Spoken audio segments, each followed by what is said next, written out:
আসসালামু আলাইকুম হুজুর। ওয়ালাইকুম আসসালাম। কি অবস্থা? কাজ কাম নেই নাকি? আর কাজ কাম, মন মেজাজ ভালো না ভাই। কেন, কি হয়েছে?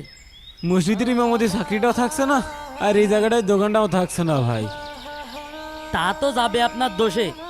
আপনি ইমাম মানুষ, আপনি মসজিদে নামাজ পড়াবেন, ছেলেবেলে পড়াবেন, আর কোরআন হাদিসের কথা বলবেন। তা না, আপনি ইমাম মানুষ, আপনি নাপ্তির দোকান দিয়েছেন। নাপ্তির পিছনে মানুষের নামাজ হয়? কেন ভাই, যারা নাপিত তারা কি মানুষ না, যে তাদের পিছনে নামাজ হবে না? সারা মাস নামাজ পড়িয়ে মাস শেষে বেতন দেন মাত্র 4,000 টাকা। ভাই 4,000 টাকা দিয়ে এখনকার দিনে কি হয়? নিজে খাবো না নিজের বাপ মার কাছে পাঠাবো, না নিজের পড়াশোনার খরচ চালাবো?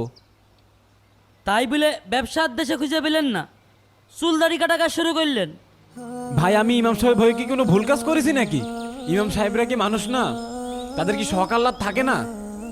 ইমাম সাহেব ব্যবসা বাণিজ্য করতে পারে।